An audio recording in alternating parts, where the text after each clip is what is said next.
What's going on, guys? Boss6 here, back to another video, and today I'm here to do my Raw review from Norfolk, Virginia, and oh dear!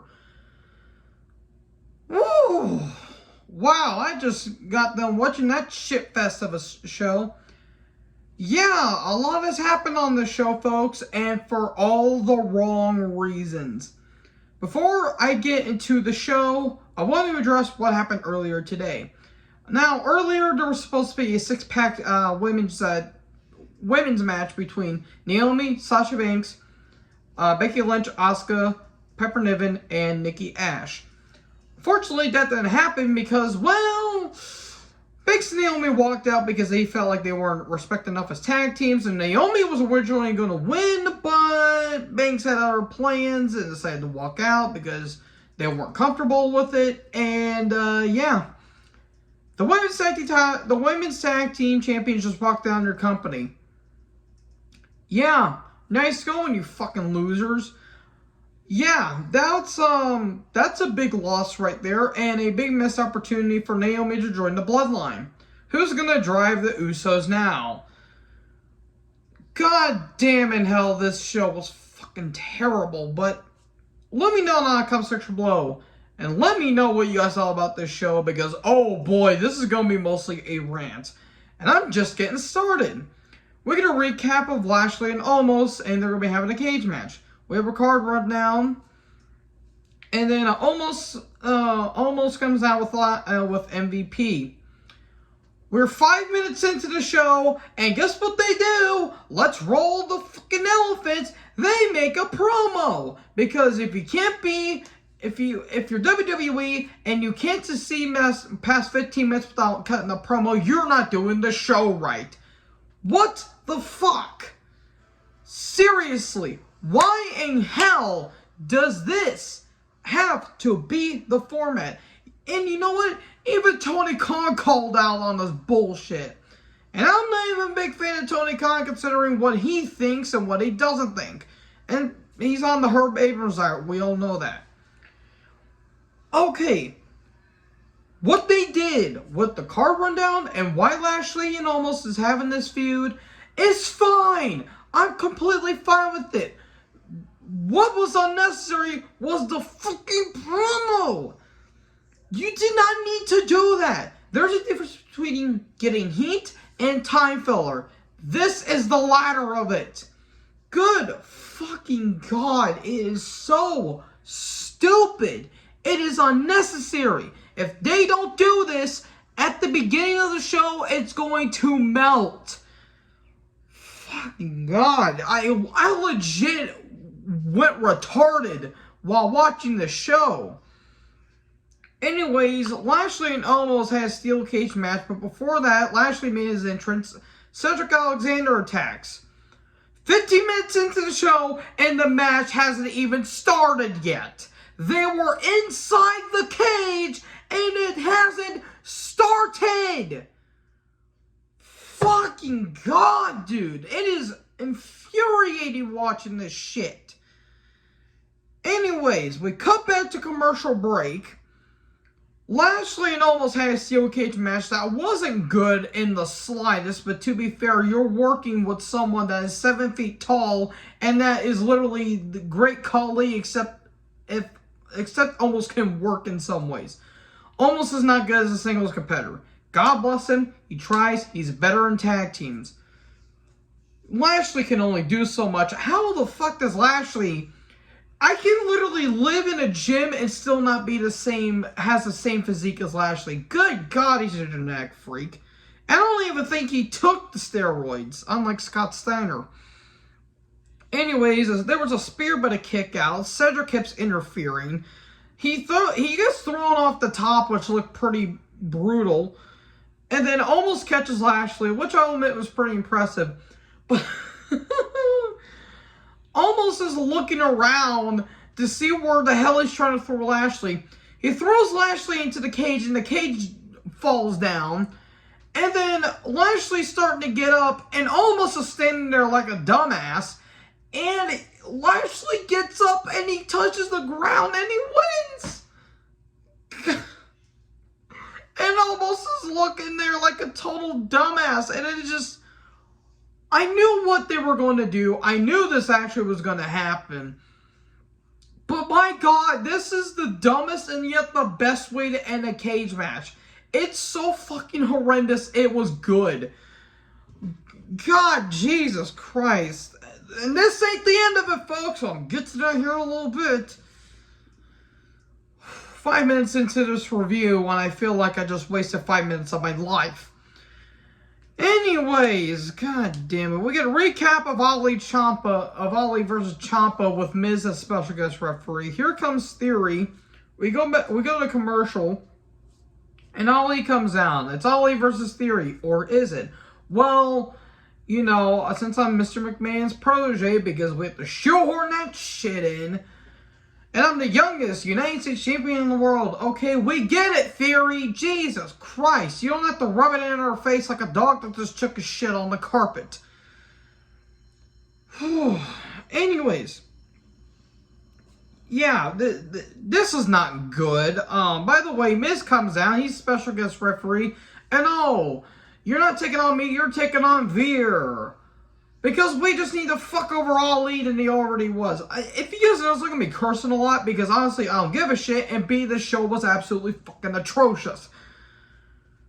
Who does this benefit?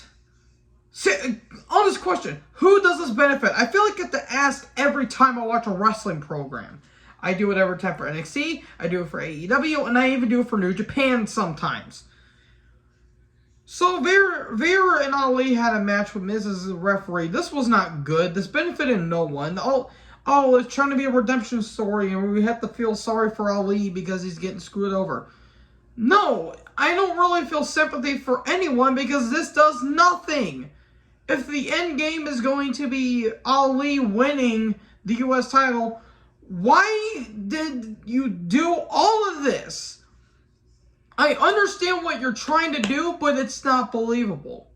If it was for any other babyface, it would have possibly worked, but it doesn't for Ali, which sucks. I really do like Mustafa. I really do. He's one of the most genuine people I've ever seen. But for the love of God, this does not work and benefit from anybody.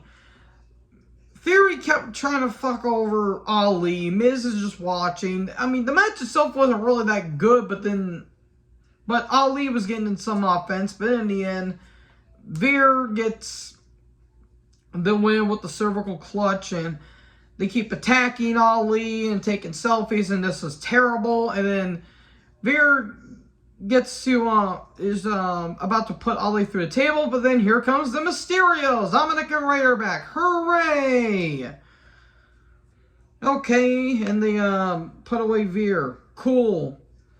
Pierce and Lynch are backstage. We get a recap of Bianca versus Asuka from last week, and then we go back to Pierce versus Lynch. It's gonna be a one-on-one match because of what happened earlier with Banks and Belair. Okay, and when I first heard that, I'm like, so wait, what was the whole point? Hell, you could have still had Piper and Nikki be in there, and could have just been a fatal four-way, but I guess it was already too late. We had a recap of the RK Bro on SmackDown. They're going to be having a tag title unification on SmackDown this week. And Riddle knees Roman in the face. Riddle comes down. We just came back from break, by the way. 5 minutes later, they're already going back to commercial. Because the format is just exhilarating on this show. Riddle took on Jimmy Uso. Same as it was, same as always will be. The match wasn't dull. We just seen it 100 times. Jay kept interfering, and it gets thrown out. And then small package 1, 2, 3. Cool. Good job there. Anyways, also during the match, there was an RK Bro attempt.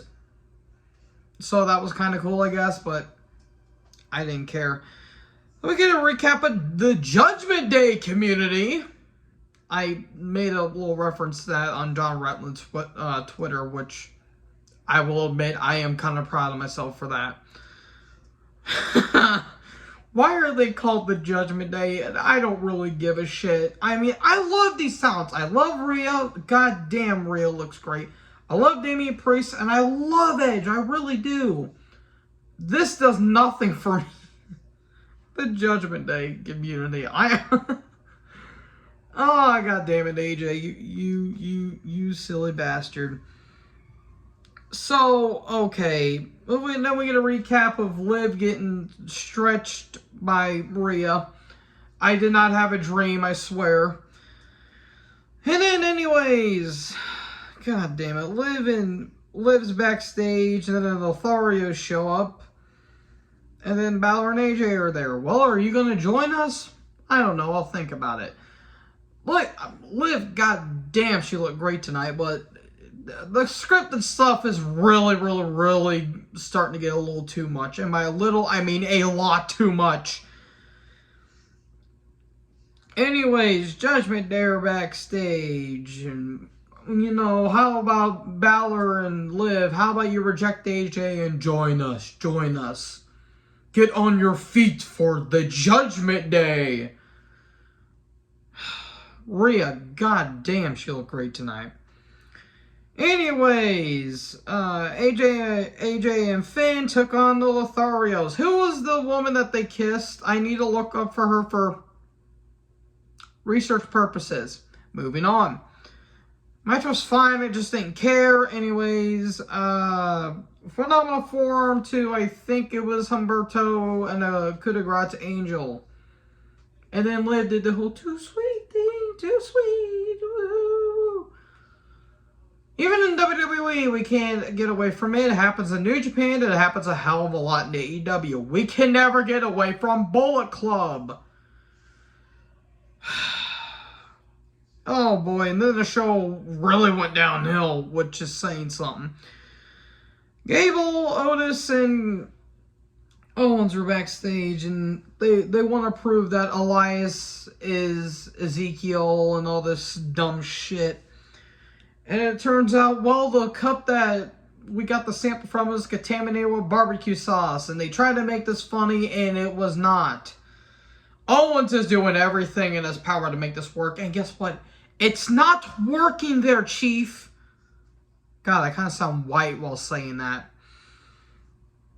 Anyways, we get a recap of Bliss and Deville, and we get Bliss versus Deville. For reasons, Bliss has a new theme. It's atrocious. Sonya Deville, god damn, she looked great tonight. I did not care. Bliss is not really that good of a worker. She's better as a talker and as a valet. Deville's good for what she is. In the end, the crowd seemed dead throughout this match.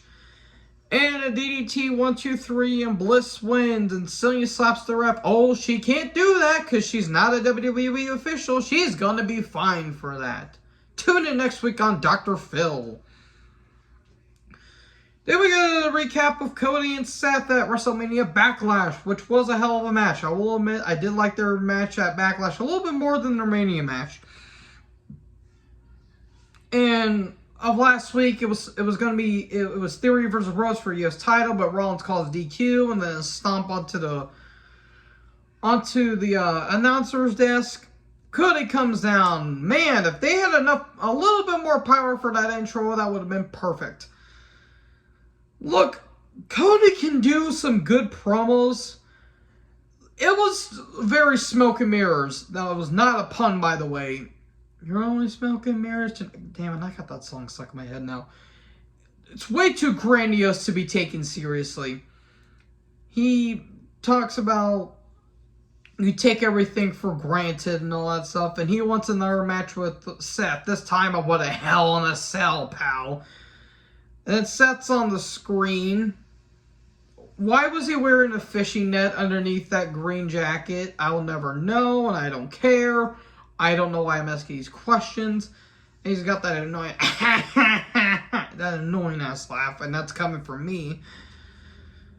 Okay, they're gonna have a Hell in a Cell match. I'll see you in hell, pal. Tell ya Beck Bartha said hello. Nobody gets that reference. If anybody does, I love you guys. Anyway, Asuka's backstage. This wasn't good. I wanted to like this because Asuka is one of the sweetest people and so adorable, especially on her little YouTube channel. And she's talking about, oh, Becky, my baby, and all that stuff. This isn't good. I love Asuka, but this is not working for it. Gable with Otis and KO who joined commentary versus Ezekiel. And Ezekiel's proving that I am Elias's brother because there's a Instagram pic that they took. And it looks legitimate, but I don't care. Owens is trying everything to make this work. By the way, Corey was atrocious throughout the entire show tonight. I forgot to mention that, but it doesn't really need mentioning because we all know that. The match, it was okay. I just didn't care about it. Owens tried on commentary. And in the end, Ezekiel wins. Man, remember when Chad Gable was almost taken seriously and could have been a Kurt Angle prodigy? And then they decided to do stupid comedy bullshit with the shoosh. Thank you. Thank you. It's not good. It's not good. By the way, I did forget to mention, why did Cedric Alexander look like Booker T from 2001 to 2003? Honest question there, folks. I'm not even kidding. He looked like Booker T with his hair and the facial expressions. Anyways, we get 24/7 bullshit because that's what we need on this fucking show. And Tozawa's got a divorce paper. That's not how divorce works. If you have been married for less than 6 months, you can't get divorce papers. They've been married for 2 weeks, people. 2 weeks. Jesus, Lord in hell. Anyway, Truth is like, I want my baby back, baby back ribs. Truth is trying everything in his power to make this work. And guess what? It's not working. Dana runs off. And she runs into Carmella. And, and Carmella says, you're not as good of a wife or good as a champion as me. Fitting coming from Carmella. And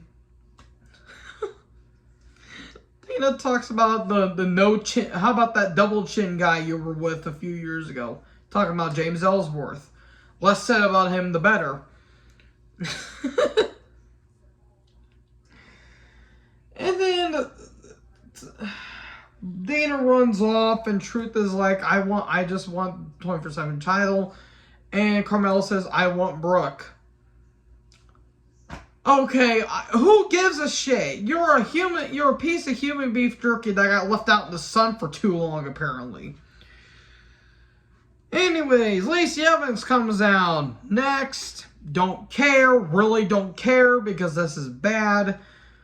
We get a recap of Riddle and Uso. Riddle's backstage, looked like in a freezer somewhere in an alleyway. And then the Usos are backstage. We'll see you Friday. Anyways, Bianca comes out. We get a recap of Lashley and Omos. They're having another match. The Lashley Almighty Challenge for Omos and MVP. We're continuing this feud for reasons. Asuka versus Becky. Good match. The only good thing on this show. It was a good match, well worked, because it's Asuka and Becky Lynch. I don't know why Becky Lynch looks like one of the holograms, but that's besides me. Again, good stuff, good back and forth, good submissions, good strikes, good counters, good reversals. In the end, Bianca distracts the ref because Becky kept getting in her face and threw Asuka into her. Becky gets a little fan umbrella that Asuka rained down to the ring. Miss, kick to the face, 1, 2, 3, and Asuka wins. She's going to be facing, I think, Bianca at Hell in a Cell. And this is what this fucking show deserves. Because this was utter bullshit. Fuck this show. Literally, that's what this show gets. Hope you guys enjoy this rant review, you fucking people. Because you people like to see me rage a lot. Because apparently me rage is what gets me views on this channel. So anyways, I'm gonna be able to watch Dynamite because I'm off on Wednesday. Hopefully it's a lot better than this piece of shit show. So anyways, let me know in the comment section below what you guys thought about this show. If you guys managed to enjoy it, you are soldiers. Like, comment, subscribe. Join the herd to Tucker's next video. Fuck the show. Peace out.